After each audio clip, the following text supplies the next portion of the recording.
ఈ వీడియోలో ఒక వ్యక్తి అరెస్ట్ అయింది కదా, ఆయన ఎవరో కాదు, ఐబొమ్మ ఫౌండర్ ఇమ్మడి రవి. నిన్న ఫ్రాన్స్ నుంచి హైదరాబాద్ ఎయిర్పోర్ట్లో దిగంగానే మన తెలంగాణ పోలీసు అరెస్ట్ చేసేసుకొని ఇవాళ కోర్టుకు అయితే తీసుకొచ్చేసారు. అండ్ ఐబొమ్మ వెబ్సైట్ అనేది ఇంకా ఎన్ని రోజుల వరకు నడుస్తుంది అనేది ఇంకా చూడాలా. కానీ ప్రజలందరూ ఏమంటున్నారు అంటే, ఈ రవి అనే వ్యక్తి మిడిల్ క్లాస్ కోసం పనిచేసిండు. మిడిల్ క్లాస్లో వ్యక్తి ఎవరైతే పీవీఆర్ పోలేరు వాళ్ళ ఇంట్లో కూర్చొని మంచిగా హాయిగా సినిమాని చూసుకోవచ్చు, అలాంటి మంచి పని చేసిండని ప్రజలందరూ అంటున్నారు. కానీ తెలంగాణ పోలీస్ అయితే అరెస్ట్ చేసేసారు అన్నమాట.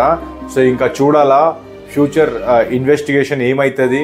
సో రవి జైలుకి పోతాడా, అండ్ ఐబొమ్మ వెబ్సైట్ అనేది ఎన్ని రోజుల్లో బంద్ అవుతుంది ఏంది అనేది మొత్తం ఇంకా ఫ్యూచర్ ఇన్వెస్టిగేషన్లో అయితే మనకు తెలుస్తుంది. కానీ ప్రజలు మీరందరూ రవి గురించి ఏమనుకుంటున్నారో ఒక్కసారి మీరు కామెంట్లు అయితే రాయండి. ఈయన వల్ల మొత్తం సినిమా ఇండస్ట్రీలో చాలా కోట్లు లాస్ అయిందంట. సో నిజమా కాదా కామెంట్ చేయండి. అండ్ మన ఛానల్ని సబ్స్క్రైబ్ చేసుకోండి. మనం రవి గురించి ఇంకా ఏమేమి ఇన్ఫర్మేషన్ వస్తాయో మొత్తం మీ దగ్గర షేర్ చేస్తాను. Thank you so much.